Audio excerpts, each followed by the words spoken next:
Amen. Dieu vous bénisse.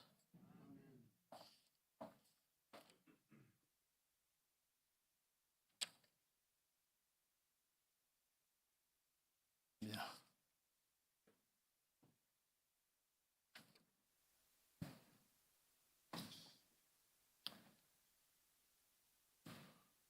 Que le Seigneur soit avec vous tous. Qu'il soit au milieu de nous selon ses promesses. J'ai écouté attentivement le témoignage du frère Benoît. Je me suis dit, frère Benoît, je peux rentrer alors. Je n'ai plus grand chose à ajouter. Dans la mesure où le sujet dans lequel je voulais me lancer aujourd'hui, j'ai été un peu détourné par la Samarie. Bon, dimanche prochain, nous avons Sainte Seine. Vous le savez. Et dimanche prochain, il y a l'heure d'été. Ça va? Donc, pour ceux qui ont sommeil là maintenant, de toute façon, Sainte Seine, c'est le soir. Vous avez le temps de bien dormir et vous aurez encore 1 heure supplémentaire pour dormir.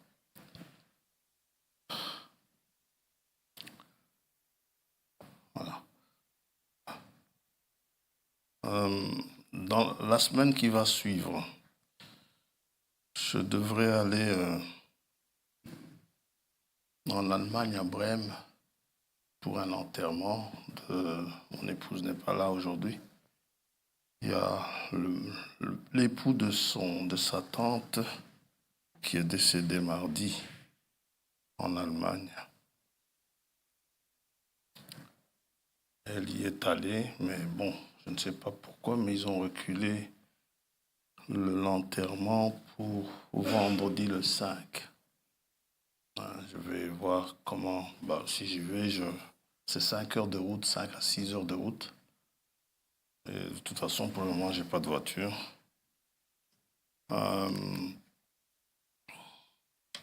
Je verrai si je vais en train ou pas. Mais je rentrerai pour le dimanche, c'est certain, et nous pourrons continuer le sujet. Ça va? Oui, ça. La personne est décédée tout à fait inopinément à son travail.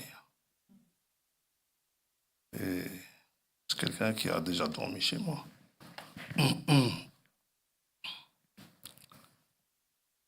Nous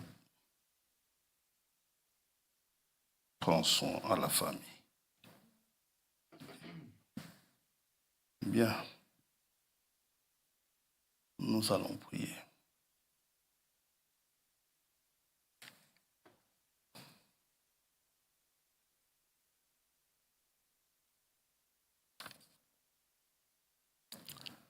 Père céleste, Dieu Tout-Puissant, te remercions ce matin pour la grâce immense que tu nous as faite en étant ici présent ce matin.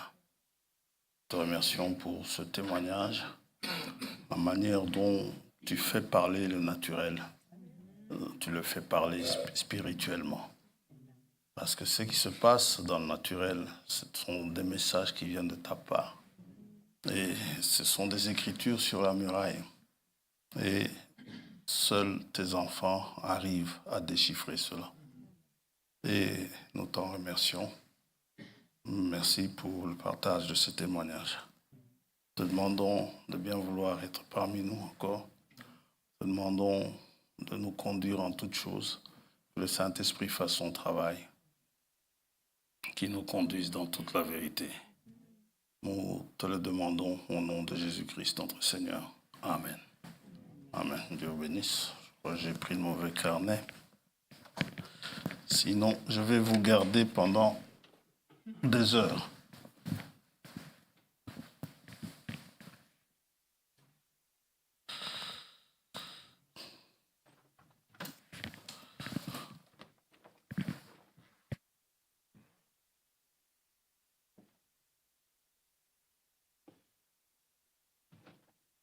Quand je n'ai pas les notes, je suis trop long. Propos de trop long. Esther, tu as fui vendredi. Elle a fui vendredi. C'était son anniversaire. Alors nous le souhaitons bon anniversaire. Même si tu as fui, tu vois, tu es rattrapé quand même. Hein? Voilà.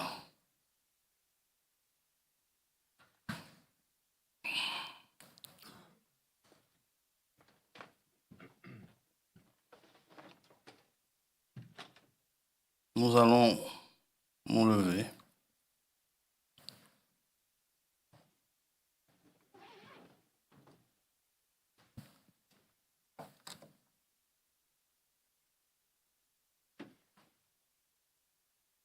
Nous lirons dans Exode 33.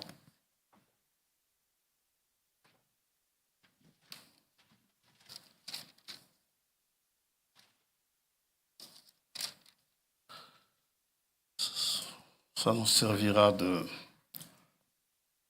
d'introduction à ce qui devait être dit aujourd'hui. Mais ce sera dit autrement. Mais on garde là. Les passages à lire. Exode 33, versets 12 à 13. Moïse dit à l'Éternel, voici, tu me dis, fais monter ce peuple, et tu ne me fais pas connaître qui tu enverras avec moi. Qui va m'accompagner pendant que je ferai le travail? Nous savons qu'il y a un Saint-Esprit. Cependant, tu as dit, je te connais par ton nom, et tu as trouvé grâce à mes yeux. Maintenant, si j'ai trouvé grâce à tes yeux, fais-moi connaître tes voies. Alors je te connaîtrai, et je trouverai encore grâce à tes yeux. Considère que cette nation est ton peuple. Exode 34, 5 à 7. L'Éternel descendit dans une nuée, se tint là auprès de lui, et proclama le nom de l'Éternel. Et l'Éternel passa devant lui et s'écria, l'Éternel, l'Éternel, Dieu miséricordieux et compatissant, lent à la colère, riche en bonté et en fidélité, qui conserve son amour jusqu'à 1000 générations, qui pardonne l'iniquité, la rébellion et le péché, mais qui ne tient point le coupable pour innocent et qui punit l'iniquité des pères sur les enfants et sur les enfants des enfants jusqu'à la 3e et à la 4e génération. Sitôt Moïse s'inclina à terre et adora. Amen. Que Dieu bénisse sa parole. Vous pouvez vous asseoir.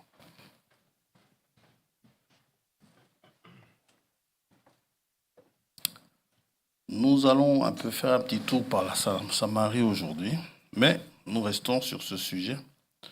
Quand Dieu se décrit lui-même auprès de Moïse, nous voyons cela au verset 6, nous lisons, l'ordre qui est donné est important.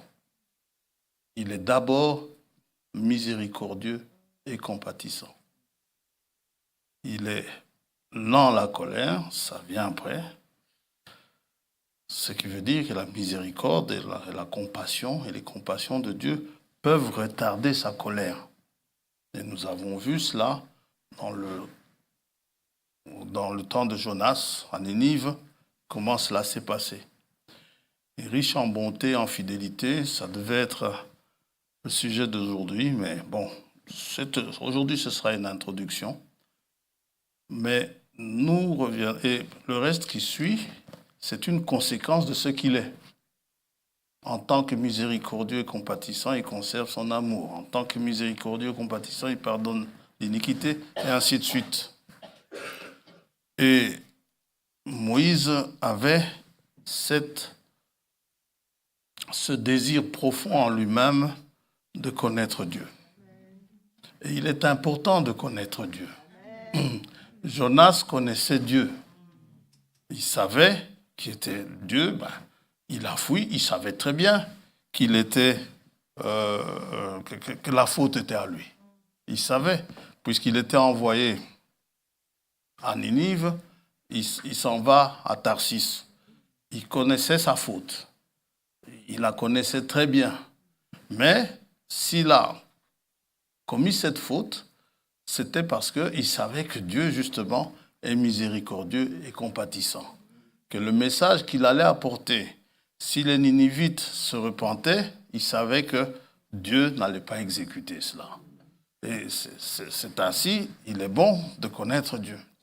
Parce que quelqu'un qui ne le connaît pas, qui le connaît comme seulement un Dieu qui châtie, lorsqu'il a commis une gaffe, qui oserait s'approcher de lui? Oui, aujourd'hui nous avons ce privilège de pouvoir nous approcher de lui. Et nous nous approchons, nous ne devons pas nous approcher de lui, n'est-ce pas, avec des involtures, mais c'est toujours avec respect que nous nous approchons de lui. Quand nous comprenons que la parole de Dieu, c'est Dieu sous la forme écrite que nous avons ici, nous nous approchons de ce livre pas comme lorsque nous nous approchons d'un roman. Nous nous en approchons différemment parce qu'il s'agit de la parole de Dieu. Alors, il y a juste quelque chose, c'est même pas une correction, moi j'aime bien ce genre de discussion, d'entretien. J'ai eu un entretien avec ma sœur dimanche après le culte, qu'elle ne m'en veuille pas. Ce n'est pas du tout un problème. Si vous avez un problème, je suis prêt à ce qu'on en parle. C'est sur le port des perruques. Bon, il est dit que si je vous donne la permis, si je vous dis que c'est permis, c'est vrai que tout le monde va commencer à en faire. Je suis tout à fait d'accord avec ça. Mais d'abord, je n'ai jamais eu l'intention d'encourager le port des perruques, ni même d'interdire. C'est une affaire entre Dieu et vous. Hein. Vous savez ça? Bon, je sais que beaucoup de prédicateurs l'interdisent. Si c'est dans le but, lorsqu'ils vous interdisent cela, si c'est dans le but de vous faire entrer au ciel, c'est en ordre. Gloire à Dieu. Ça va? Des témoignages pullulent dans les réseaux sociaux, sur Internet. Je l'ai dit vendredi, je n'en suis pas fan des réseaux sociaux. Mais alors pas du tout. Il faut toujours être attentif quand on suit les réseaux sociaux pour distinguer le vrai du faux, avec ce que vous appelez les fake news qui apparaissent. Et il y a beaucoup de témoignages qui arrivent. Encore faut-il voir sur l'opportunité de tous ces témoignages-là. Par exemple, l'exemple que j'ai donné, c'est l'exemple, vendredi, l'exemple que j'ai donné, c'est l'exemple de ces personnes qui meurent et qui ressuscitent et qui viennent vous dire « Ah, je suis parti dans la vallée des damnés » et ainsi de suite. Ben, tout ça, c'est très bien. Mais est-ce que nous avons besoin de ces témoignages-là? Jésus en parle. Si Jésus en parle, contentons-nous de ce que Jésus dit. S'il fallait dire plus, il en dirait plus. Hein? Le riche qui meurt avec le pauvre qui meurt, ils vont dans le sein d'Abraham, l'un dans la vallée des perdus, l'autre chez ceux qui sont sauvés, dans le sein d'Abraham. Eh bien, Jésus nous dit ce qui se passe. Une question que j'ai posée, enfin, en fait, c'est une remarque qui m'est venue. Lazare est mort pendant 4 jours. Mais vous ne voyez nulle part Lazare venir vous raconter ce qu'il a vécu de l'autre côté. Donc, si c'était vraiment nécessaire pour notre salut, Lazare l'aurait dit. Il était quelque part. Où est-ce qu'il était? Nous ne savons pas. Mais Frère Abraham dit que là où il était suffisamment proche pour entendre la voix du Fils de Dieu. Quand Dieu lui a dit Lazare sort, il a entendu et il est venu. Oui. Donc, dans les réseaux sociaux, ne cherchez pas plus que ce qu'il y en a là-dedans. Dieu, il connaît vos problèmes. Nous avons vu que Dieu nous connaît, n'est-ce pas? Nous en avons parlé aussi. On en a parlé pendant la semaine. Je suis désolé de dire ça pendant la semaine, mais bon. Ce sont les 3 jours où on doit se réunir, n'est-ce pas? Si on ne sait pas venir, on ne sait pas venir. Mais écoutez les prédications. Pour l'édification de l'Église, pour le perfectionnement de l'Église, Dieu a établi des ministères. Nous sommes d'accord? Pas les réseaux sociaux. Éphésiens 4.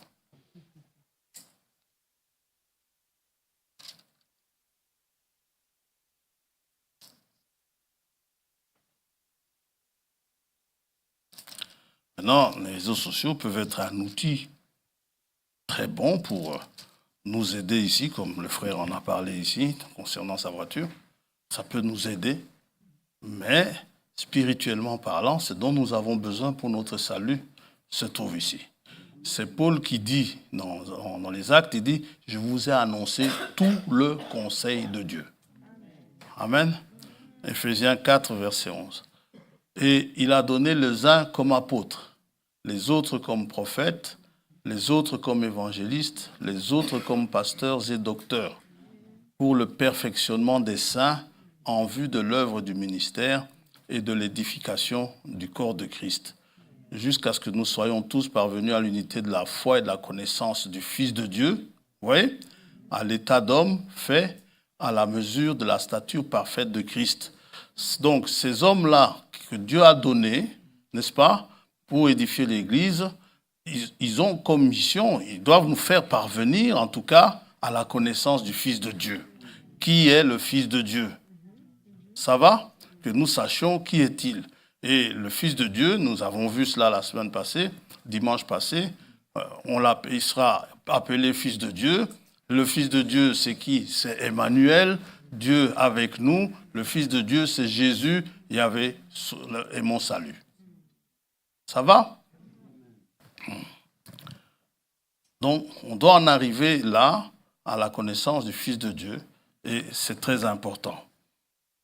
Et je sais aussi que ce message doit aller dans le monde entier. Jésus-Christ, il y a longtemps, il y a très longtemps, avant même que je ne vienne dans le message, avant même je dis quoi, ou bien j'étais déjà. Il y a un monsieur que je connaissais, il venait souvent à l'ULB, mais je ne le vois plus maintenant. Un jour, lors d'un événement, je crois que c'était un deuil ou quelque chose comme ça, je parlais avec lui et on a voulu parler ensemble, j'ai voulu parler de lui avec lui de la Bible et il m'a dit « Oh, ça c'est une histoire juive ». Non, Jésus, ce n'est pas une histoire juive. Pas du tout. Nous allons le voir. Ça concerne le monde entier. Et les disciples, avant d'aller l'annoncer dans le monde entier, comme disait le frère ici, devaient attendre l'effusion du Saint-Esprit. Sans le Saint-Esprit, ils n'avaient pas l'autorisation d'aller parler de la bonne nouvelle avant que le Saint-Esprit ne soit répandu. Et c'est lui qui nous conduira, le Saint-Esprit, dans toute la vérité. Ça va? Il y a un Saint-Esprit pour conduire les enfants de Dieu. Maintenant, en ce qui concerne les 2 dernières semaines ici, on s'est attardé sur le fait que Moïse voulait connaître Dieu. Et Dieu a cette intention-là de faire de sorte que nous puissions le connaître. Jérémie 31. C'est repris dans Hébreux 8, mais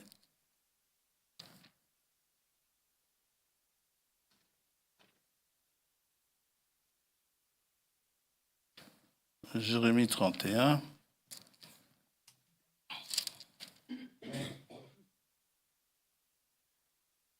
verset 31. Voici, les jours viennent, dit l'Éternel, où je ferai avec la maison d'Israël et la maison de Juda une alliance nouvelle, non comme l'alliance que je traitais avec leur père, le jour où je les saisis par la main pour les faire sortir du pays d'Égypte, alliance qu'ils ont violée. Chaque fois que Dieu fait une alliance avec l'homme, l'homme viole l'alliance. L'homme n'est jamais fidèle aux alliances. Jamais. Quel qu'il soit, quel que soit l'homme. Vous pouvez remonter depuis Abraham jusqu'à nous. Il n'y a personne qui est resté fidèle de lui-même comme ça à l'alliance. C'est pourquoi, je peux toujours anticiper sur cela, puisqu'on en a déjà parlé, on a parlé de la miséricorde de Dieu. C'est pourquoi nous sommes heureux d'avoir un Dieu riche en miséricorde. Parce que nous sommes des violateurs des alliances. Alors, mais voici l'alliance que je ferai, verset 33, voici l'alliance que je ferai avec la maison d'Israël. Après ces jours-là, dit l'Éternel, je mettrai ma loi au-dedans d'eux. Qui mettra la loi au-dedans d'eux? Dieu lui-même. Je l'écrirai dans leur cœur. Qui écrira dans le cœur? Dieu lui-même. Amen. Et je serai leur Dieu, et ils seront mon peuple. Celui-ci n'enseignera plus son prochain, ni celui-là son frère, en disant, donc ne vous arrêtez pas, n'enseignera plus son prochain. Non, il y a une suite, en disant. Ça va? En disant quoi? Connaissez l'Éternel, car tous me connaîtront. Dites amen à ça. C'est le but que Dieu a. Il veut que nous le connaissions. Depuis le plus petit jusqu'au plus grand, dit l'Éternel, car je pardonnerai leur iniquité. Qui vient ici dans ce monde sans avoir commis des iniquités? On est né dans l'iniquité, dit David. Car je pardonnerai leur iniquité et je ne me souviendrai plus de leurs péchés. Oui, donc tous me connaîtront, mais disons que le titre, ce matin, on va mettre « Alors je te connaîtrai », puisque c'est le passage que nous avons lu.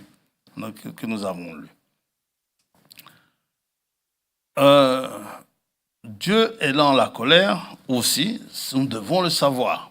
C'est pour cela que la patience de Dieu, et il y a un but pour cela, pour que Dieu soit là en la colère. Pourquoi est-ce que Dieu ne se fâche pas très vite? Il y a un but à cela. La chose contre laquelle je me suis opposé, c'est que je ne suis pas d'accord avec ceux qui envoient les gens en enfer à cause des perruques. C'est tout. Ça, je m'oppose à ça. Parce que tu portes une perruque, tu iras en enfer. Non. On ira en enfer si Dieu ne nous a pas fait miséricorde. Point. Vous savez ça? Romains 9.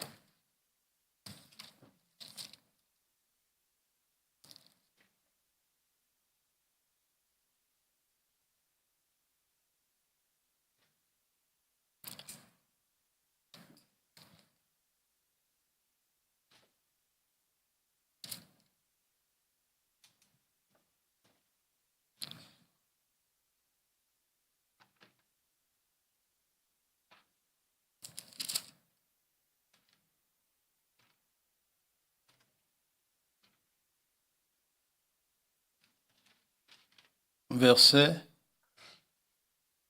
14. Que dirons-nous donc?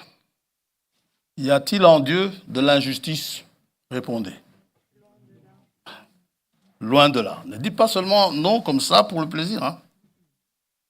J'ai déjà parlé avec des témoins de Jéhovah. Lorsque je leur parle de ça, ils me disent alors Dieu est injuste. Oui. Loin de là, car il dit à Moïse, je ferai miséricorde à qui je fais miséricorde. Dieu est souverain. Et j'aurai compassion de qui j'ai compassion. Maintenant, s'il fait miséricorde à quelqu'un, c'est que la personne est dans la misère. S'il a compassion de quelqu'un, c'est que la personne a des problèmes. Ainsi donc, cela ne dépend ni de celui qui veut, ni de celui qui court, mais de Dieu qui fait miséricorde. Alors, écoutez ceci, car l'Écriture dit à Pharaon, je t'ai suscité à dessein pour montrer en toi ma puissance et afin que mon nom soit publié par toute la terre. Vous savez, tous les flatteurs de Pharaon pouvaient venir dire, Pharaon, c'est vraiment quelqu'un que Dieu a choisi pour être là. Effectivement, Dieu l'a choisi pour être là, mais dans un but bien précis. le fait que Dieu ait accepté que vous soyez chef d'État ou quelque chose comme ça, cela ne veut pas dire que vous êtes nécessairement voué à aller au ciel ou quelque chose comme cela. Mais Dieu, son plan doit, tout comme aller en enfer, non. Ça, c'est Dieu qui... C'est Dieu notre juge. Et c'est Dieu qui décide si oui ou non je mérite. Mais je mérite d'y aller. Frère Branham dit ceci. Je n'ai pas apporté la brochure. Il dit, il est difficile d'aller en enfer. Vous voyez ça? Et pourtant, ça semble facile. Nous, quand on regarde, ça semble facile. Pourquoi est-ce que c'est difficile? Parce que Dieu aura tout fait pour que vous n'y alliez pas. Vous voyez? Et quand quelqu'un est irrégénéré, il est irrégénéré. Hein? Ainsi, il fait miséricorde à qui il veut. Et il endurcit qui il veut. Tu me diras, pourquoi blâme-t-il encore? Car qui est-ce qui résiste à sa volonté? Ô homme, toi plutôt, qui es-tu pour contester avec Dieu? Le vase d'argile dira-t-il à celui qui l'a formé, pourquoi m'as-tu fait ainsi? Aussi, c'est David qui disait, je suis heureux, je crois qu'il dit cela comme ça, je suis heureux que tu m'aies fait une créature si merveilleuse. C'est David. Le potier n'est-il pas maître de l'argile pour faire avec la même masse un vase d'honneur, donc la même masse, il fait un vase d'honneur et un vase d'un usage vil. Donc il prend la même masse d'argile, il prend une masse, il fait un vase d'honneur, il prend l'autre masse, il fait un vase d'usage vil. Et que dire? Si Dieu voulant montrer sa colère, maintenant, voilà pourquoi il y a des vases d'usage vil. Que dire si Dieu veut montrer sa colère, donc Dieu voulant montrer sa colère et faire connaître sa puissance, a supporté avec une grande patience des vases de colère. Dites amen à ça. Non, il les a supportés avec patience. Pourquoi? Pour montrer sa puissance et montrer sa colère. Donc, il y a des vases de colère. Et ces vases de colère, ils sont quoi? Ils sont prêts pour la perdition. Ils sont prédestinés à être perdus. Voilà quand quelqu'un va à la perdition. Ce n'est pas parce que une femme, si c'est une femme, ce n'est pas parce qu'elle a porté des pantalons ou elle a... Non, ça n'a rien à voir. Ça dépend de qui Dieu fait miséricorde. Je n'ai pas eu le temps ce matin, j'ai voulu chercher, cela m'est venu beaucoup trop tard. Il y a un passage où il parle de Marilyn Monroe. Mais si mes souvenirs sont bons, Frère Branham, quand il parle de Marilyn Monroe, Dieu lui a montré qu'en fait, comment elle est morte, c'était un peu mystérieux. Est-ce qu'elle s'est suicidée? Est-ce que... Mais, et puis, c'était quasiment une égérie de la mode. Hein? Et elle conduisait les gens dans des modes qui ne sont pas bonnes du tout. Mais si mes souvenirs sont bons, je corrigerai cela après avoir vérifié. Je vais vérifier, mais si mes souvenirs sont bons, la manière dont moi je me souviens, on dirait que cette femme-là est sauvée. Vous voyez, ça dépend de Dieu. Vous direz que c'était une actrice de cinéma, elle a tourné des films, c'est bizarre, c'est possible. Mais Dieu sauve qui il veut. Ça va? Et dans les surprises de l'enlèvement, que Dieu m'en garde, mais si l'enlèvement a lieu aujourd'hui, vous pouvez vous voir partir, vous voyez Frère François rester. Oh, Frère François reste. Et pourtant, vous risquez tous de parier que Frère François partira certainement. Ce n'est pas sûr. Vous n'en savez rien. Ou alors, vous regardez quelqu'un d'autre, il est bizarre dans l'assemblée, vous dites, celui-là, il n'ira pas dans l'enlèvement, et lui, il y va.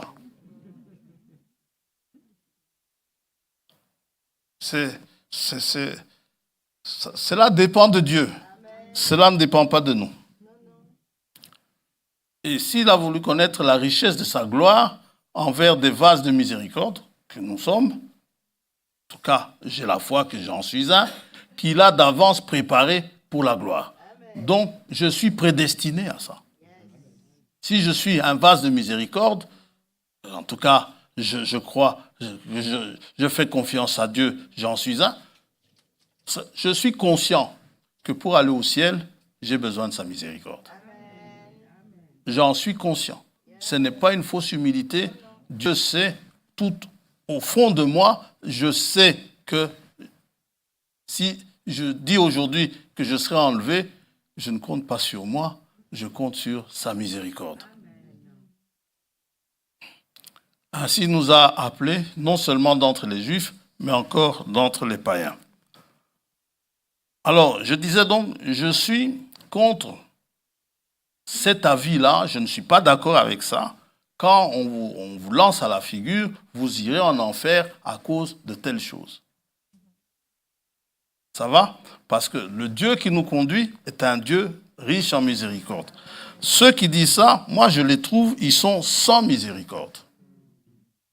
Ils vous jugent sur une apparence qui peut être, comment dirais-je, à bon escient de vous condamner, mais devant Dieu, vous n'êtes pas condamnable. C'est quelque chose qu'on ne comprend pas, mais c'est comme ça. Dans Luc 15, nous avons cette parabole que vous connaissez tous.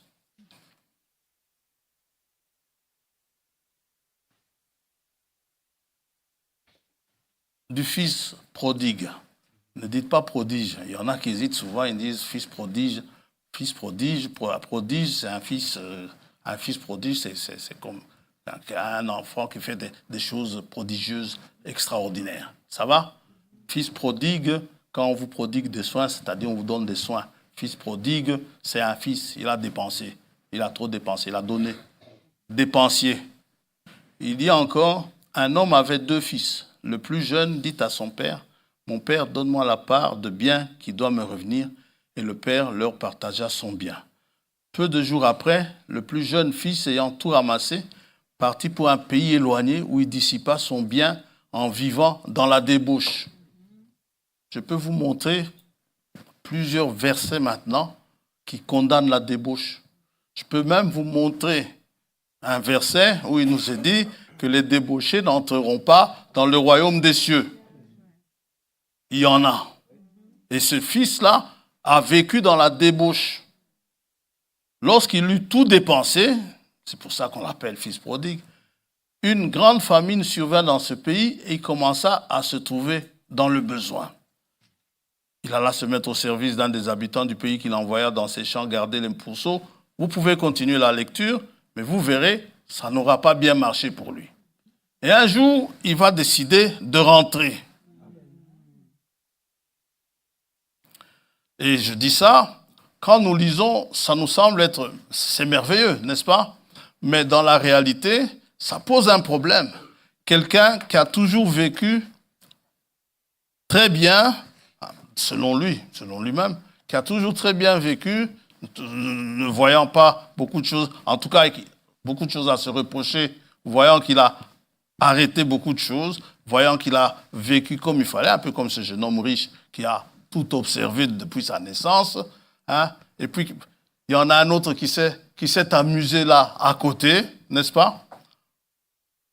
Voir que celui qui s'est amusé pendant presque toute sa vie, un jour être sauvé, c'est frustrant pour l'autre, qui aura toujours vécu dans les normes.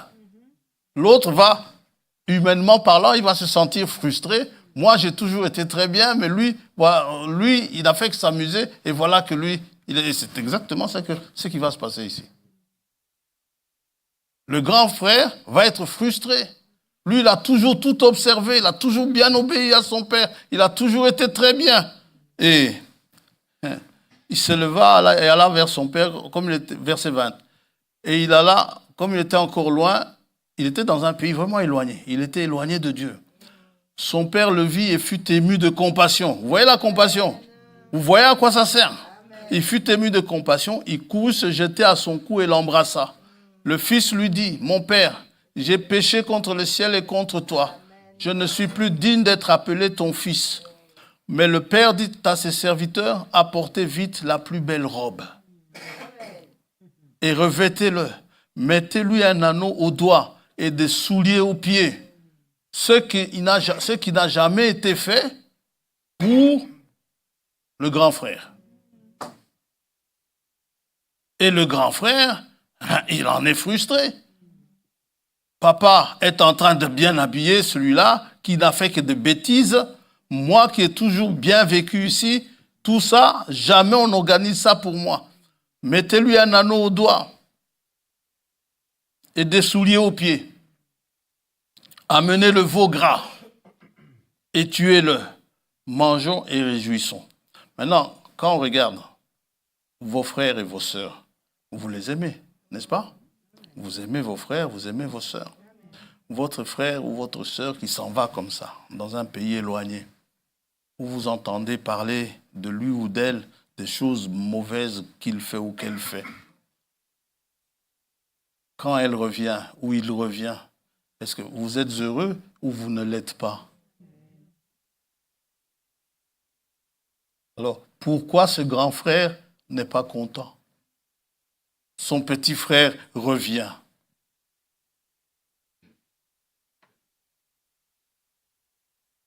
Dieu nous dit, soyez miséricordieux, comme votre Père céleste est miséricordieux.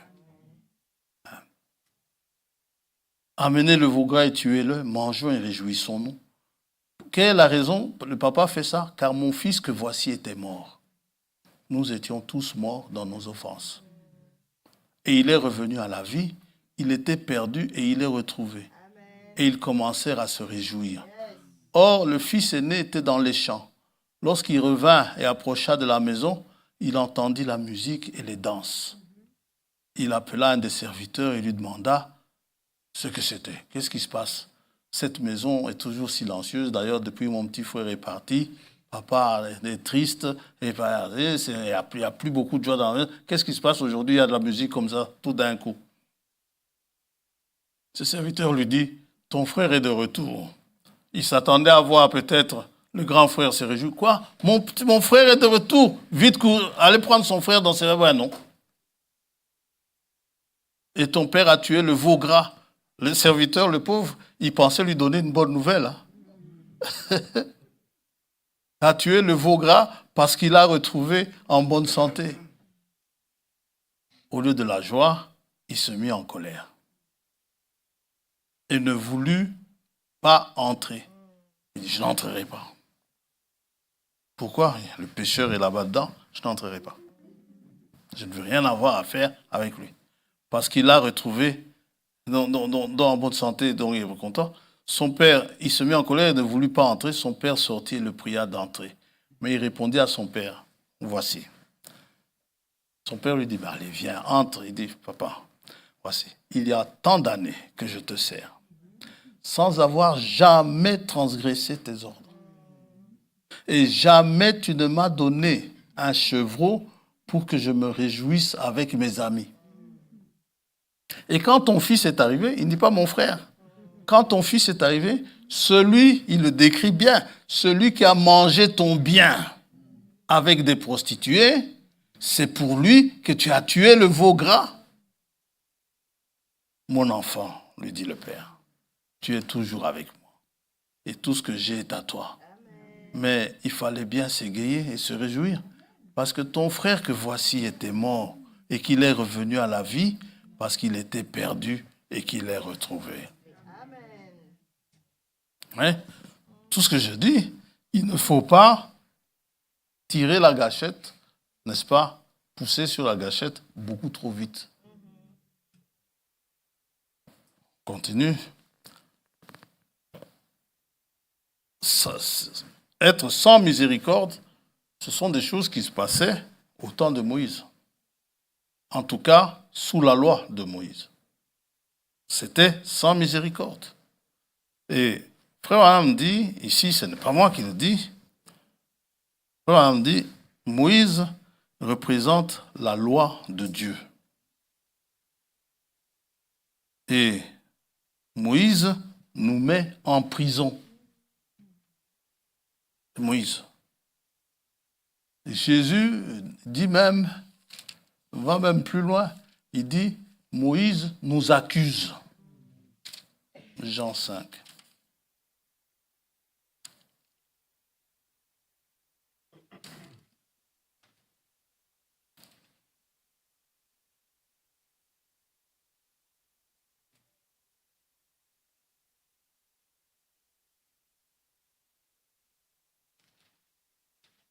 Verset 45.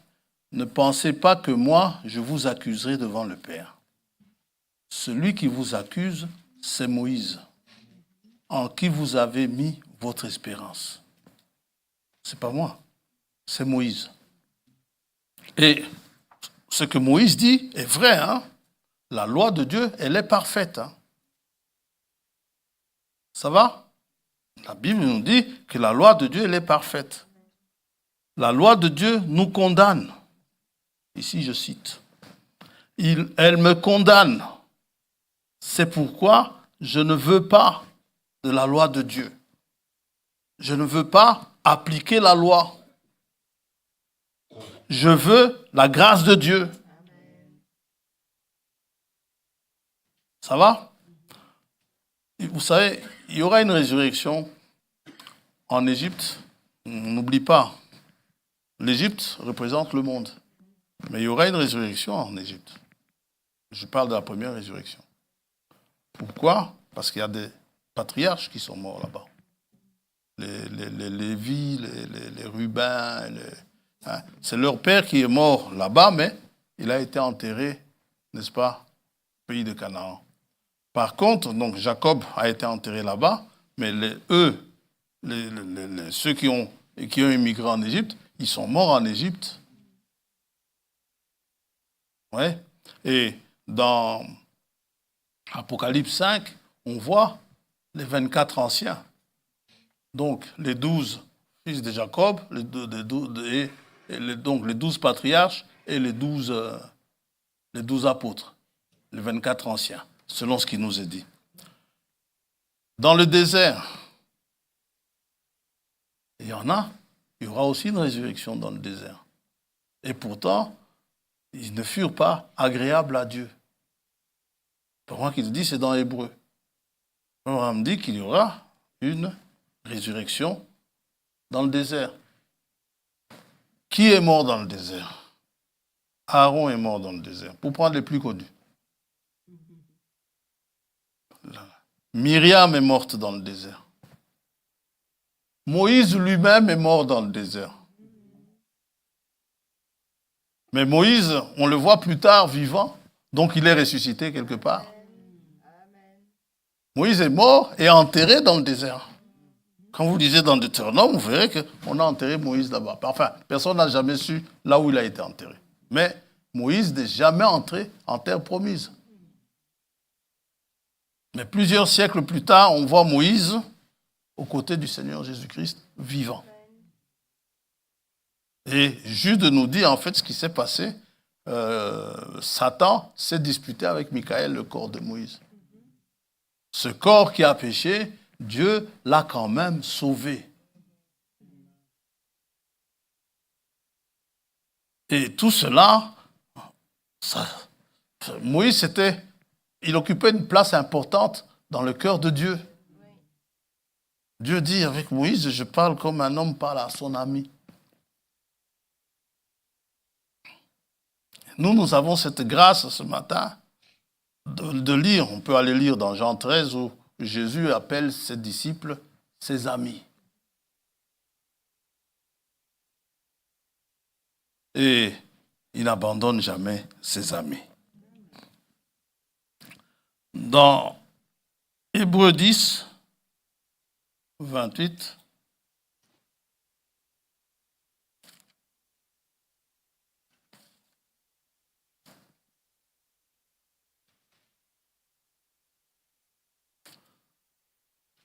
ce que nous devons retenir, c'est nous savons que Dieu est riche en miséricorde.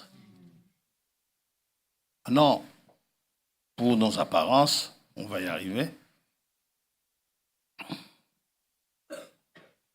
Verset 26. Car si nous péchons volontairement après avoir reçu la connaissance de la vérité, il ne reste plus de sacrifice pour les péchés. C'est l'iniquité, ça. Oui. Pécher volontairement. Mais une attente terrible du jugement et l'ardeur d'un feu qui dévorera les rebelles. Celui qui a violé la loi de Moïse meurt sans miséricorde sur la déposition de 2 ou de 3 témoins. Vous voyez ? C'est sans miséricorde sous Moïse. Moïse a dit, tu ne commettras pas d'adultère. Ceux qui commettent adultère, qu'est-ce que Moïse dit de ces gens-là? Il dit, vous devez les lapider. Jean 8. Ce n'est pas pour encourager les gens à commettre adultère, mais je crois que c'est frère Christian qui m'avait raconté ça. Il y a longtemps, moi, je n'ai jamais lu ça. Moody, grand prédicateur, il prêchait avec force la grâce de Dieu. C'est Moody qui a dit, qui a couru dans la rue, commencé à dire, connaissez Mademoiselle Grâce. Hein? Et il a prêché sur la grâce de Dieu. Et après avoir prêché, il y avait un meurtrier qui était là, qui avait entendu la prédication. Ça l'a touché. Après la prédication, il a suivi Moody. Il a dit à Moody, prédicateur, je suis un grand pécheur. J'ai commis des choses très mauvaises et très graves. Moody lui a dit, Moody l'a regardé, il a dit, le sang de Jésus-Christ purifie de tout péché. Il dit, mais prédicateur, tu ne sais pas ce que j'ai commis. J'ai fait des choses. Donc, ce que tu as dit là, j'ai l'impression que ce n'est pas pour moi.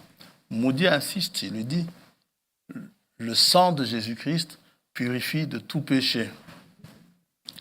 Le monsieur sort son revolver. Il le met sur la table. Il dit, avec ça, j'ai tué je ne sais pas combien de personnes. Il faudra demander au frère Christian, il vous racontera, celui qui a lu ça, Mbizi. Et il a mis ça sur la table. Avec ça, j'ai tué pas mal de gens. Moody a hésité quand il a vu le revolver. Il s'est tu quelques secondes et puis il a regardé bien en face. Il lui a dit, le sang de Jésus-Christ purifie tout péché. Amen. Oui. Ça ne dépend pas de nous. Ce n'est pas parce qu'aujourd'hui je ne porte pas de jupe que je suis certain d'être sauvé.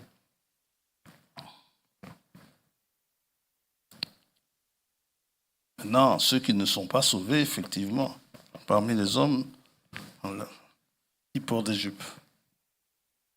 Je n'encourage pas ça, moi. Dans Jean 8, nous disons ceci. Jésus se rendit à la montagne des Oliviers. Mais dès le matin, il alla de nouveau dans le temple. Et tout le peuple vint à lui. S'étant assis, il les enseignait.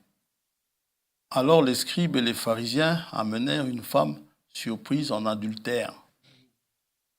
Et la plaçant au milieu du peuple, ils dirent à Jésus, Maître, cette femme a été surprise en flagrant délit d'adultère. Et il passe directement, Moïse dans la loi. Oui, ce qui n'était pas faux. Je peux vous trouver le verset, c'est dans Lévitique. Je crois que c'est Lévitique 23. Il dit, Moïse dans la loi nous a ordonné de lapider de telles femmes. Toi donc, que dis-tu? Maintenant, qu'est-ce que vous attendez à ce que Jésus dise? Si Jésus dit, laissez-la tranquille, le bruit va courir chez les pharisiens que Jésus favorise l'adultère. Non, il ne favorise pas l'adultère. Il est plein de grâce. Il n'a pas répondu à ça. Quand on lui a dit, Moïse a dit, toi, que dis-tu? Il n'a rien dit. Il disait cela pour l'éprouver, afin de pouvoir l'accuser. Voilà. Il permet que nos femmes commettent adultère. Mais Jésus, s'étant baissé, écrivait avec le doigt sur la terre. Comme il continuait à l'interroger, il se releva et leur dit que celui de vous qui est sans péché jette le premier la pierre contre elle. Donc, lapider là. Il leur donne la permission. Il leur dit, celui qui a péché n'a pas le droit de la lapider. Mais celui qui n'a pas péché, allez, qu'il y aille. Il peut qu'il la lapide.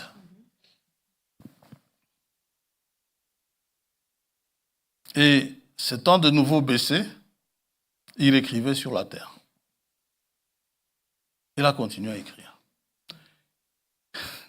Je le vois en train de le regarder écrire. Il devait se dire, mais qu'est-ce qu'il est en train d'écrire? Qu'est-ce qu'il est en train... Surtout que, nous l'avons vu dimanche, vendredi, le frère en a parlé ici, il savait ce qui était dans l'homme. Supposons que François était parmi eux. Non, il met là François. Et le François, il lit là François. 2 points. Quand il regarde, la lapidation, c'est pas pour moi. François s'en va. Et Émile aussi s'en va. Et toute la clique s'en va.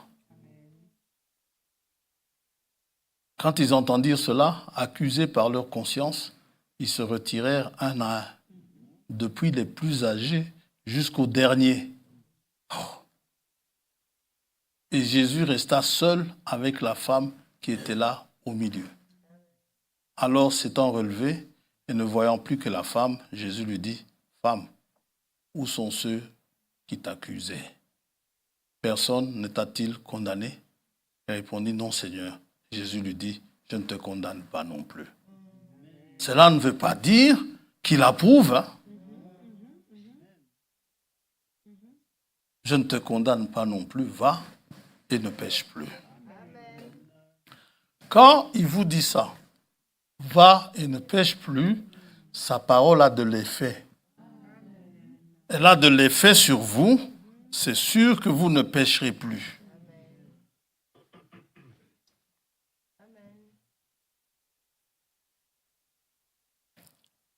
Dieu est un Dieu de grâce et nous devons le savoir. Et en tant que prédicateur, je n'ai pas à vous menacer de l'enfer, que vous irez en enfer.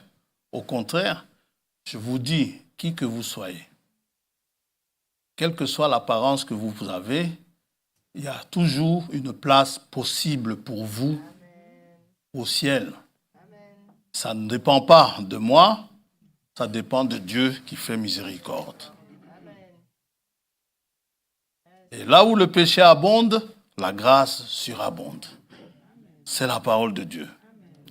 Cela ne veut pas dire grâce infinie, faites ce que vous voulez. Non, cette femme, quand Jésus l'a renvoyée, il n'a pas lui dire va et continue. Jésus a dit va et ne pêche plus. Et ce matin, j'ai regardé ce que le frère Branham a dit à ce sujet. Malheureusement, j'ai commencé ce matin, je n'ai pas eu le temps de tout lire. Mais jusqu'ici, je n'ai encore vu aucune interdiction dans ce que j'ai lu. Quand je lis les messages, à cause des problèmes qu'ont suscité parfois les traductions, je lis le message en anglais. J'ai demandé à l'ordinateur, chaque fois qu'il a parlé des perruques, wigs en anglais, ou alors, lui, il dit aussi hairpiece. Ça veut dire pièce de cheveux. C'est juste, ma traductrice là. Oui, elle est timide. Bien, hairpiece. J'ai 10 hits pour hairpiece et 1 pour wigs. Jusque-là, je n'ai pas eu le temps de lire tous les 10. Parce que cela il fallait d'abord que je m'occupe du message de ce soir, de ce matin. Jusqu'ici, je vous le dis, je n'ai pas encore vu d'internet. Mais celui qui a cela sur ordinateur peut aller chercher, peut voir. Maintenant, vous serez étonné de certaines choses qu'il dit à propos de ça. Oui. Et moi, ça m'a étonné aussi. Parce que bon, à entendre beaucoup de prédicateurs, c'est comme si le frère envoyait directement les gens en enfer avec ça. Ce qui n'est pas le cas.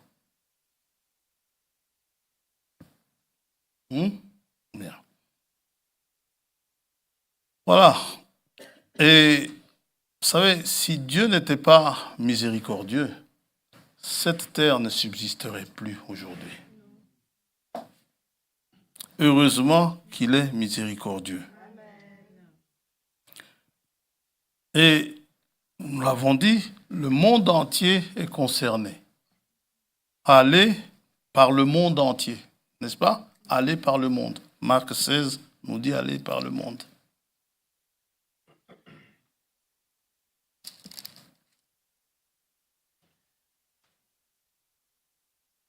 Verset 15. Puis il leur dit, allez par tout le monde et prêchez la bonne nouvelle à toute la création. Nous ne sommes pas des témoins de Jéhovah. Lorsque on vient sonner chez vous, oui, qu'est-ce qu'il y a? Bonjour monsieur, bonjour madame, bonjour. C'est pour vous annoncer la bonne nouvelle. Ok, entrez. Et puis il s'assied, il commence. Vous savez que cette terre va être brûlée. C'est ça la bonne nouvelle.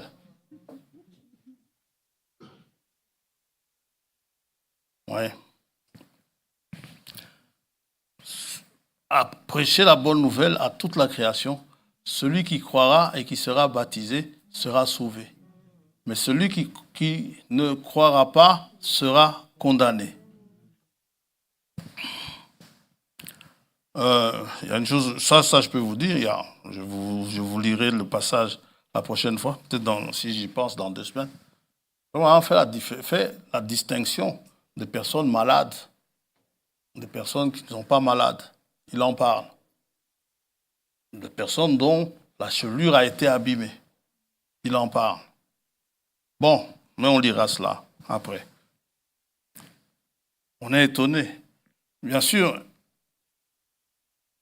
par tout le monde, il fallait commencer par Jérusalem. Mais ce n'est pas une histoire juive. Il fallait commencer par Jérusalem, dans toute la Judée, il le dit dans Actes chapitre 1er, ensuite dans la Samarie, ensuite, enfin, jusqu'aux extrémités de la terre. Jusque dans mon profond village là-bas, de Banalia. N'est-ce pas? La parole doit être apportée même là-bas et même au-delà de Banalia. Parce que je ne suis pas vraiment à l'extrémité, nous sommes encore, il y a encore beaucoup de villages derrière.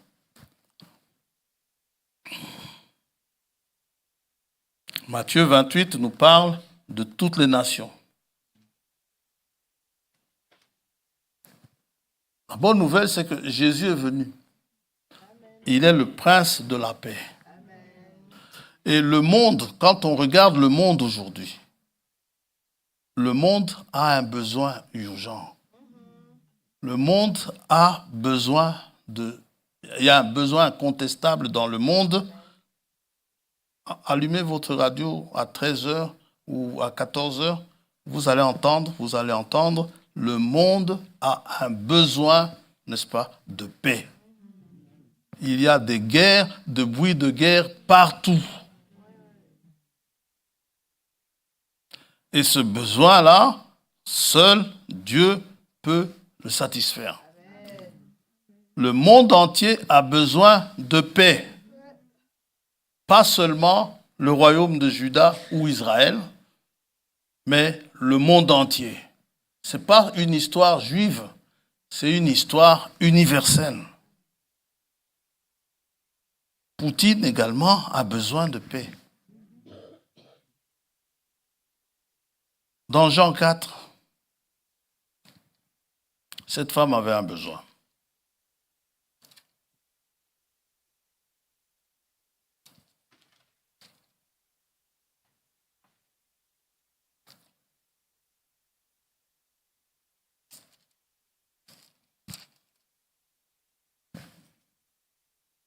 Verset 7.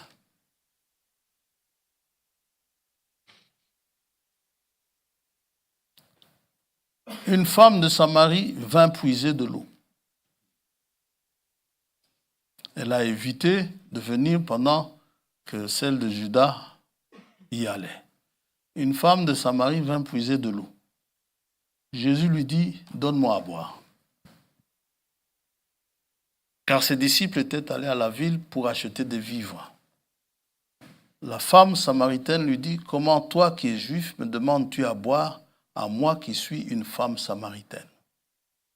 Les Juifs, en effet, n'ont pas de relation avec les Samaritains. Comme je disais la fois passée, une guerre froide entre eux.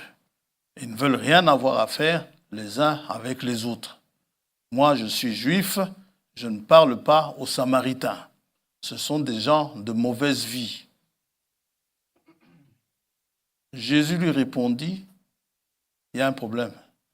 Si tu connaissais le don de Dieu, si tu connaissais qui est celui qui te dit « donne-moi à boire », tu lui aurais de toi-même demandé à boire. Car c'est ça, c'est de ça que tu as besoin. C'est pour ça que tu es venu ici au puits. Tu as besoin d'eau.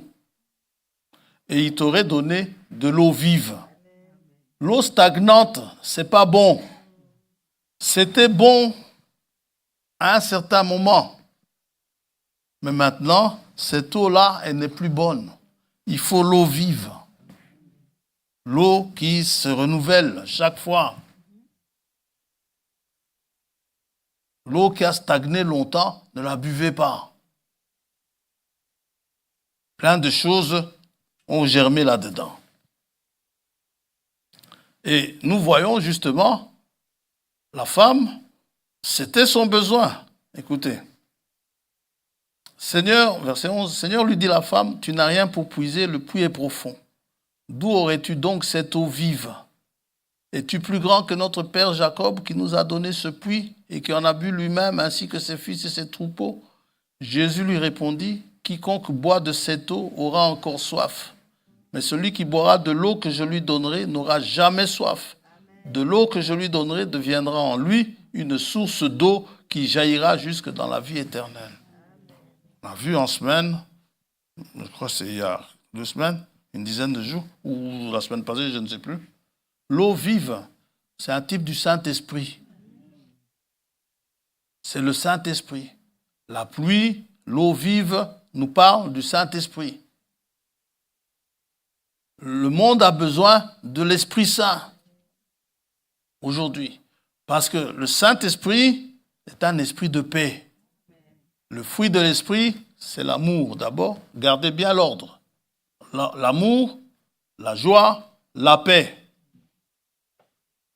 Si le Saint-Esprit était donné au monde entier aujourd'hui, tout ce que vous entendez là, vous ne l'entendriez jamais.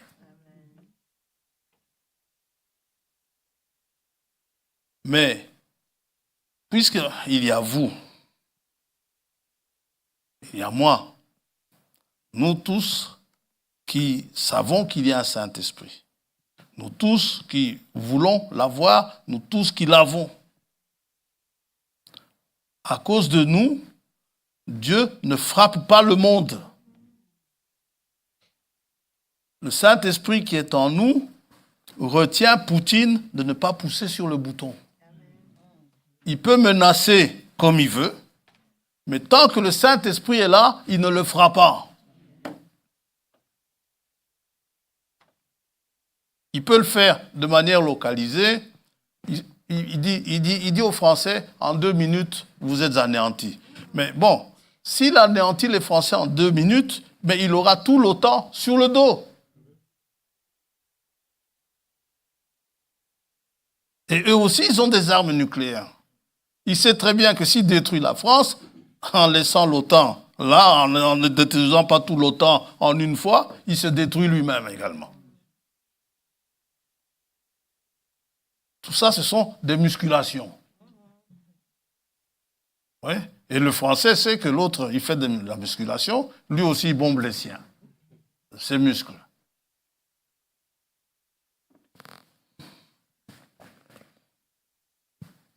Et le Coréen également. Celui-là, c'est aussi un numéro.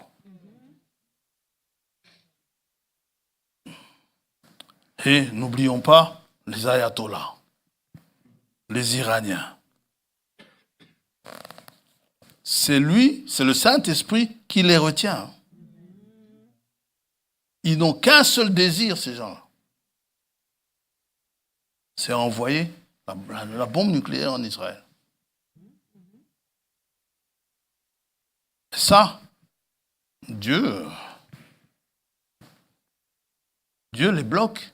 Et il les bloque surtout pour vous et pour moi. Parce que dans les tribulations de Jacob, Israël va recevoir des choses dans la figure. Ce que fait Netanyahou aujourd'hui, Dieu n'est pas d'accord avec ce qu'il fait. Il est en train de mettre le monde entier sur le dos. Larguer des bombes, c'est pas avec ça qu'il va anéantir les choses. Toutes ces bombes qu'il a, c'est pas parce que lui le fait, il est israélien. Oui, c'est un peuple de Dieu, mais ce qu'il fait, ce n'est pas du tout ce que Dieu, c'est pas Dieu qui lui a demandé de faire ça. C'est comme Jacob quand il s'est déguisé en Ésaü. C'était pas Dieu qui l'a poussé à le faire. Parce que c'était trompé, son père. Mais bon, Dieu fait concourir des choses, n'est-ce pas, pour le bien de ceux qu'il aime. Dans 1 Thessaloniciens 5, il nous est dit ceci.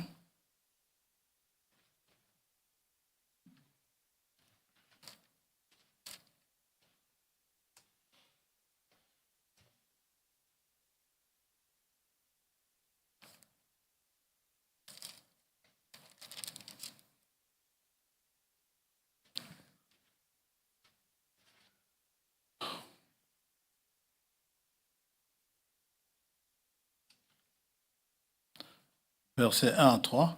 Pour ce qui est des temps et des moments, vous n'avez pas besoin, frères, qu'on vous en écrive. Car vous savez bien vous-même que le jour du Seigneur viendra comme un voleur dans la nuit. Quand les hommes diront paix et sûreté, alors une ruine soudaine les surprendra, comme les douleurs de l'enfantement surprennent la femme enceinte, et ils n'échapperont point. Mais vous, frères, vous n'êtes pas dans les ténèbres, pour que ce jour vous surprenne comme un voleur. Vous êtes des enfants de la lumière et des enfants du jour. Nous ne sommes point de la nuit ni des ténèbres. 2 Thessaloniciens 2.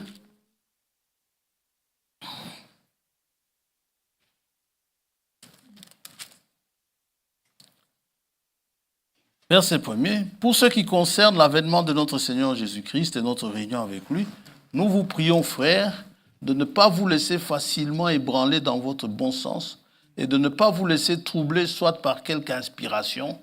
Frère François qui vient vous dire quelque chose disant que ça vient du Seigneur, soit par une parole ou par une lettre qui semblerait venir de nous, comme si le jour du Seigneur était déjà là. Et que je vous dise, voilà, vous voyez toutes ces agitations, toutes ces bombes-là, c'est tout simplement parce que c'est le jour du Seigneur maintenant. Il dit non, il y a des choses qui doivent arriver avant. Et il dit ceci, que personne ne vous séduise d'aucune manière, car il faut que l'apostasie soit arrivée auparavant, et qu'on ait vu paraître l'homme impie, le fils de la perdition, l'adversaire qui s'élève au-dessus de tout ce qu'on appelle Dieu ou de ce qu'on adore. Il va jusqu'à s'asseoir dans le temple de Dieu, se proclamant lui-même Dieu.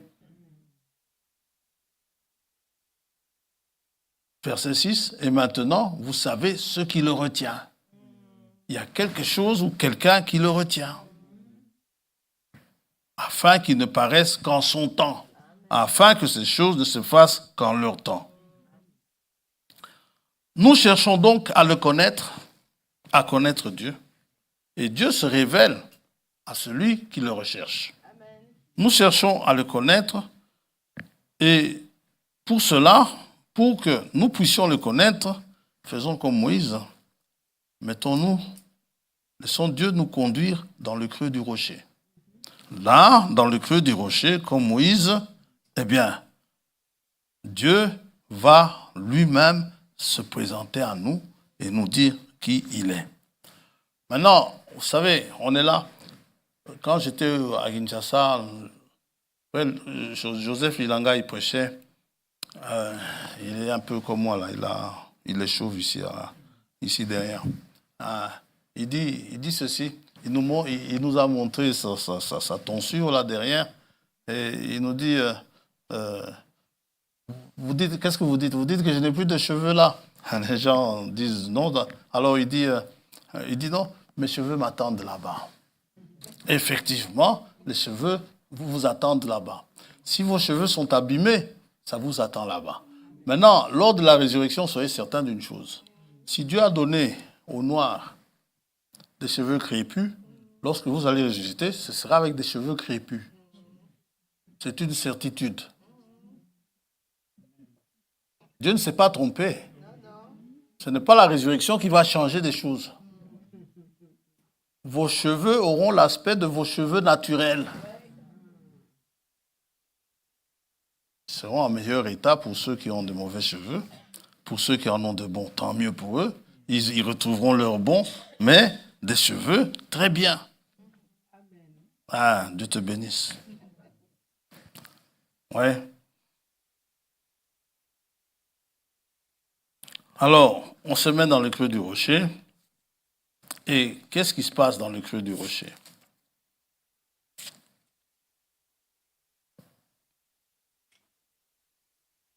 Exode 33.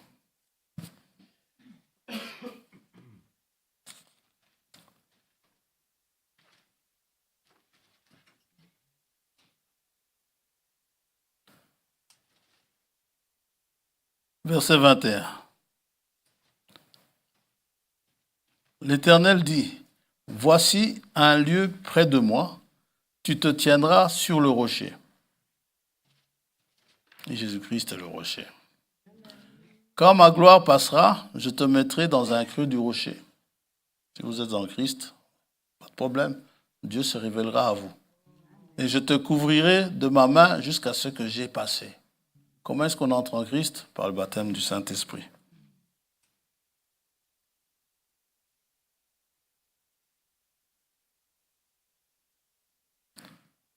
Et lorsque je retournerai ma main, tu me verras par derrière, mais ma face ne pourra pas être vue.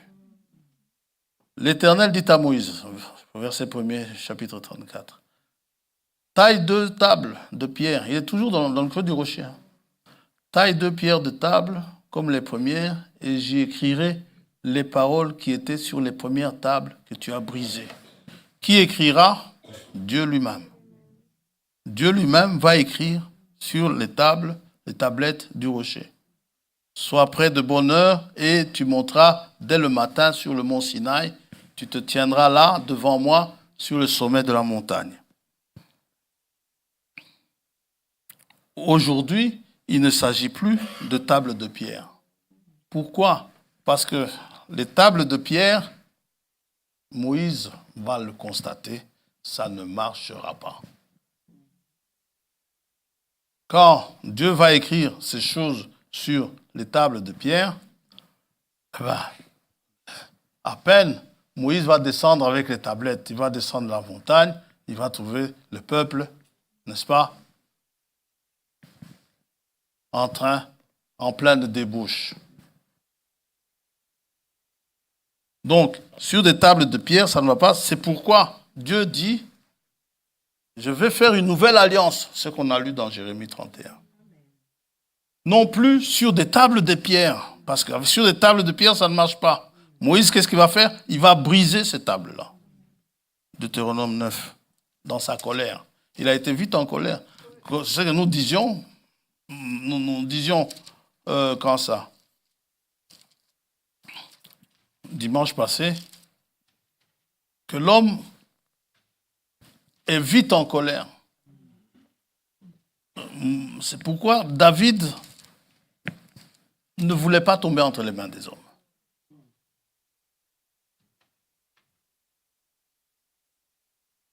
Deutéronome 9.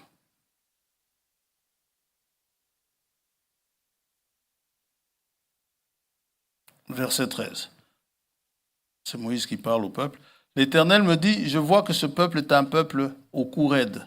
Laisse-moi les détruire et effacer leur nom de dessous les cieux, et je ferai de toi une nation plus puissante et plus nombreuse que ce peuple. Je retournai et je descendis de la montagne tout en feu, les 2 tables de l'alliance dans mes 2 mains.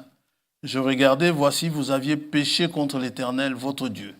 Vous vous étiez fait un veau de métal fondu, vous vous étiez promptement écarté de la voie que vous avez prescrite l'Éternel. Je saisis les 2 tables, je les jetai de mes mains et je les brisai sous vos yeux.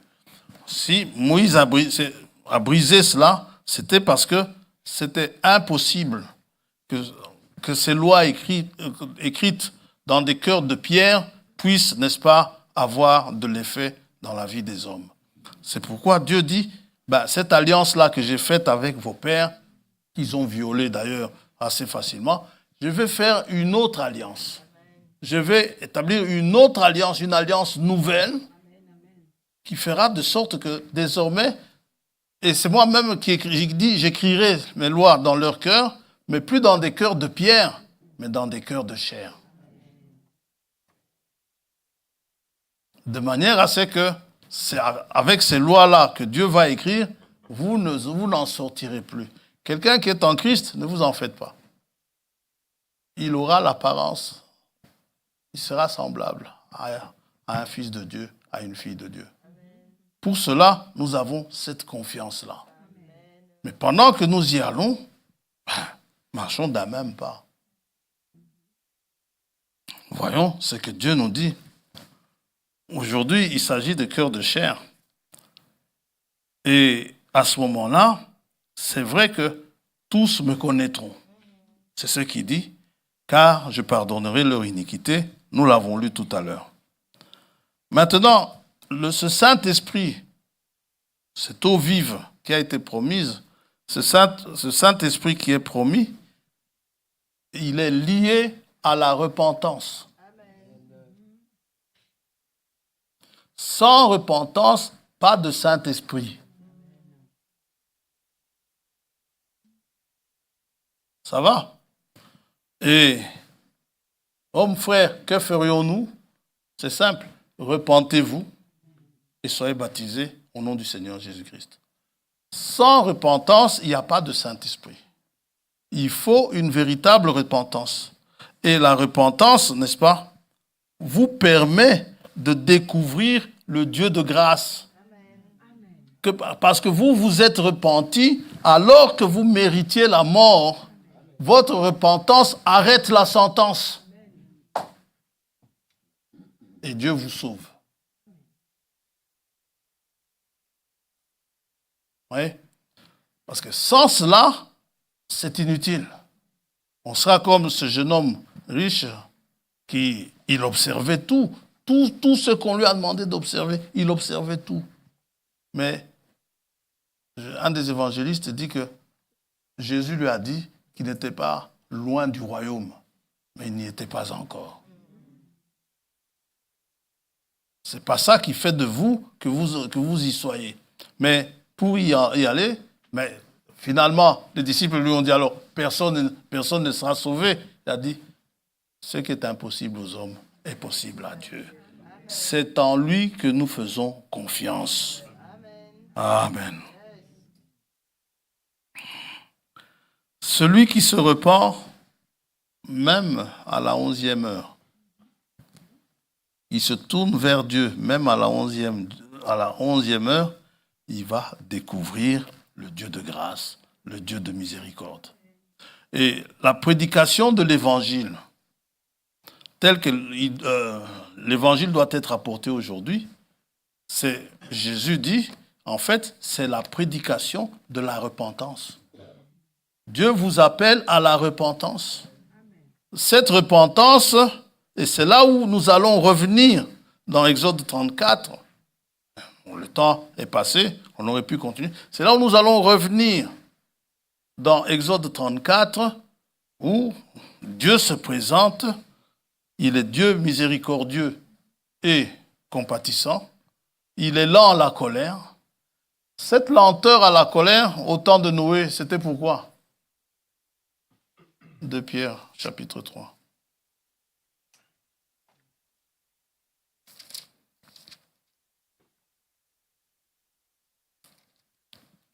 Et pourtant, la terre entière était condamnée.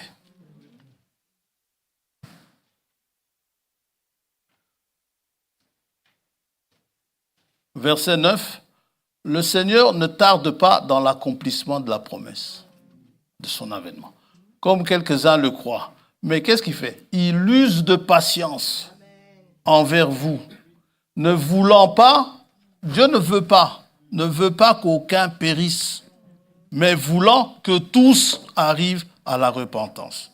Ça, c'est ce que Dieu veut. La lenteur à la colère nous donne une place pour la repentance. Nous donne accès à la repentance. Et c'est ce qui fait que Dieu est bon.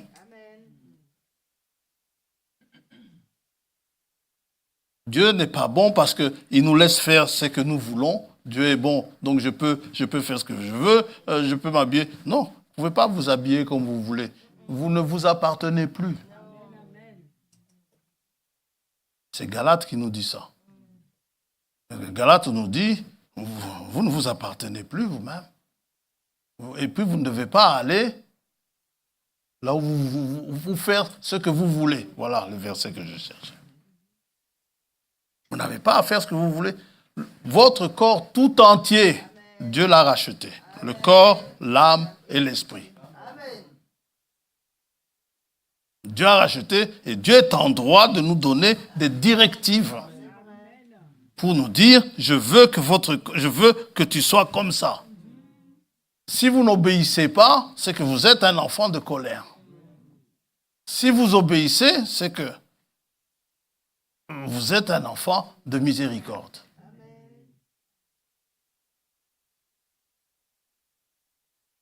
Et ce n'est certainement pas les réseaux sociaux qui viendront vous dire ce que vous devez faire. Il y a un Saint-Esprit pour cela. Ça va? Alors, à tous ceux qui ont des défauts corporels, quels qu'ils soient. On avait eu un problème ici, il y a quelques années, avec une dame, frère Bernard la connaît. C'est frère Bernard qui lui avait témoigné, il était venu. Elle a des défauts dans les jambes. Ce qui fait, elle portait des pantalons. Alors, lorsqu'elle venait en pantalon, vous savez, il arrive, excuse-moi frère, mais parfois quand frère Albert y va franco. Hein. Bon, quand c'est pas lui, c'est frère Willy. Frère Willy, il allait franco aussi. Et cette dame, elle s'est sentie visée. Elle m'a appelé, moi je n'étais pas là ce jour-là, elle m'a appelé, elle me dit, mais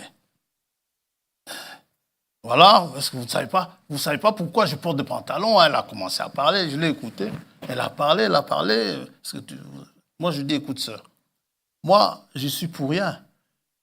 Maintenant, je ne peux pas dire aux frères de ne pas le dire. C'est la parole. La parole dit ça. D'ailleurs, le frère qui a parlé hier, je ne sais plus si c'était frère Willy ou frère Albert ce jour-là, le frère qui a dit ça ne sait pas ce que tu as dans les jambes. Mais il a été poussé à le dire. Elle s'est sérieusement fâchée au téléphone, elle m'a claqué le téléphone, elle n'est plus jamais revenue.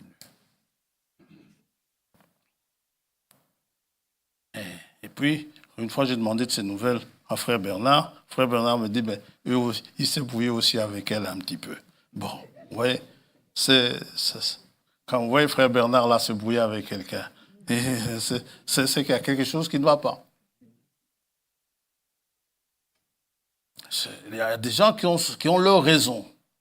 Mais ces défauts corporels-là, à la résurrection, ils n'y seront plus. Ce qui fait, l'épouse aura l'apparence de l'épouse. Et j'en ai la certitude, pourquoi frère Branham l'a vu. Et il en a parlé. Il a vu, il a dit, mais quand j'ai vu l'épouse arriver, c'était vraiment des femmes bien. Et ne vous en faites pas, vous serez des femmes bien. Vous serez une épouse bien. Pour cela, ne vous en faites pas. Dieu, ça, nous arriverons. Qu'est-ce qui suit la description là? De là à la colère, il est riche en bonté et en fidélité. Dieu est fidèle. Amen. Ce qui fait, ce qu'il a promis, il tient ça. Amen. Il ne change pas. C'est vrai. Amen. Même si nous sommes infidèles, lui il reste fidèle. Bon, pour cela, ne vous inquiétez pas, je n'irai quand même pas avec ma bosse là derrière, hein, ou ici, que tout le monde va. Non, cette bosse va disparaître. Dieu, quand il a fait Adam, il n'a pas fait bossu. Yes. Et il n'a pas fait Adam non plus un gamin, un petit gamin. Non. Quand même le bébé mort, ce sera un adulte à la résurrection. Il n'a pas fait un vieillard, n'est-ce pas? Hier matin, en revenant de la gare, j'ai marché beaucoup pendant la matinée. Je ne sentais rien. Mais le soir, je ne savais plus marcher. J'avais le pied gauche qui me faisait mal. Je dis, ah Seigneur, vivement que nous soyons changés. Amen. Ces pieds qui font mal là, après la résurrection, il n'y en aura plus. Amen. Amen. Gloire à Dieu. Ces pieds-là, ces bobos-là, il faut me voir sortir d'une voiture basse. C'est toute une histoire, c'est un combat. Non. Quand je viendrai chez vous, vous me donnerez une chaise. Là-bas, de l'autre côté, vous me donnerez une chaise, je m'assierai à l'aise. Mais quand je viens chez vous, là, aujourd'hui, je choisis la chaise sur laquelle je vais m'asseoir. Quand vous me mettez dans le fauteuil bas, je dis non, je préfère la chaise ici. Parce que dans le fauteuil bas, pour me relever, c'est toute une histoire. Ce corps sera changé. Les infirmités seront parties. Ceux qui naissent avec 6 doigts n'en auront que 5. Toutes ces choses-là seront parties. Et nous verrons que c'est la bonté de Dieu, n'est-ce pas, qui vient par la suite, qui fait que Dieu, par sa bonté, Dieu, il nous pardonne nos péchés. Amen. Les choses que nous avons commises. N'envoyons pas les gens en enfer comme cela, comme dans une usine, non. Jésus-Christ est mort pour ceux qu'il a sauvés et il n'a pas donné sa vie pour rien. Des sauvés, il y en aura certainement. Amen. Si vous en êtes, vous dites Amen. Amen. Que Dieu vous bénisse. Amen. Nous allons prier.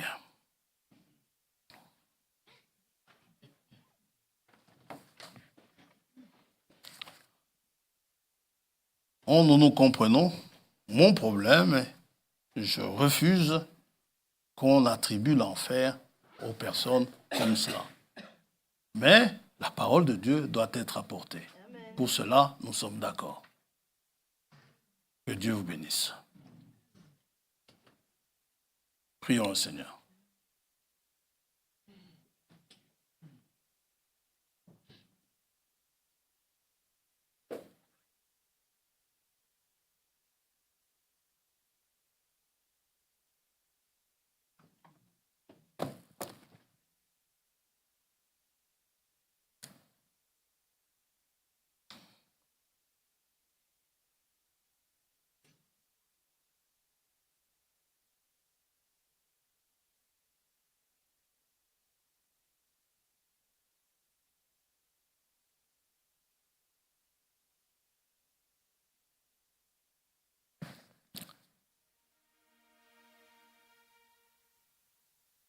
Père Céleste, Dieu Tout-Puissant, aujourd'hui est un jour que tu as encore fait. Et tu nous as donné le privilège d'être de ce côté-ci. Lorsque nous voyons combien les choses peuvent aller vite, de manière inopinée, cela nous a frappés bien à proximité. ces jours derniers, nous réalisons que chaque jour que tu fais et que nous nous levons, c'est une grâce de ta part. Et nous voulons te dire merci pour cette grâce que tu nous fais. Merci pour tous tes bienfaits. Merci pour ta bonté. Merci pour l'occasion que tu nous as donnée de nous rassembler. Et aussi pour ce temps que tu donnes à la repentance pour que nous puissions nous repentir de nos péchés. Et si nous nous repentons, tu es prompte à nous recevoir et tu es prompte à nous accueillir, à nous habiller, à nous redonner notre place, notre position de fils que nous avions perdu autrefois. Tu es merveilleux. C'est ainsi que tu as voulu que nous te connaissions comme étant miséricordieux et compatissant, comme étant lent à la colère, riche en bonté et en fidélité. Sois béni, Seigneur. Sois béni et use de miséricorde envers nous. Nous sommes heureux que tu sois riche en miséricorde.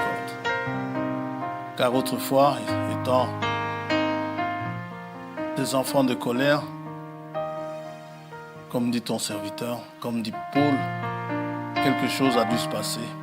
Parce que riche en miséricorde. Et ce qui s'est passé, c'est parce que tu es riche en miséricorde.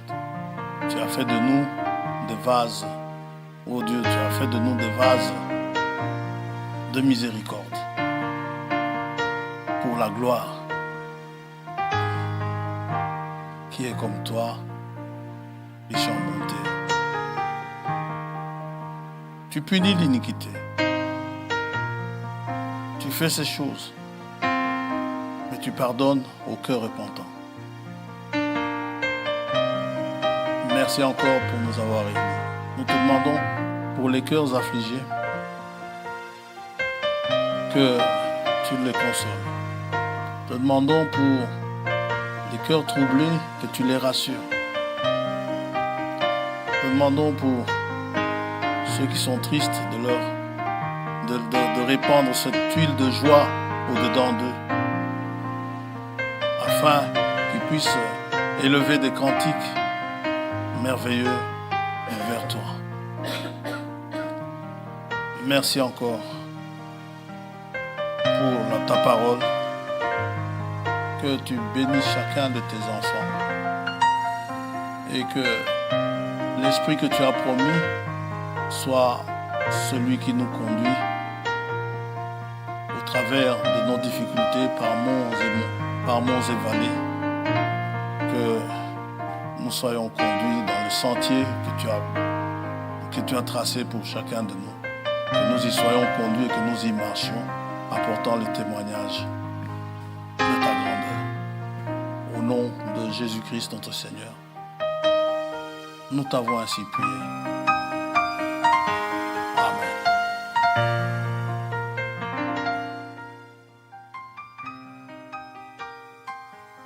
Amen. Dieu vous bénisse.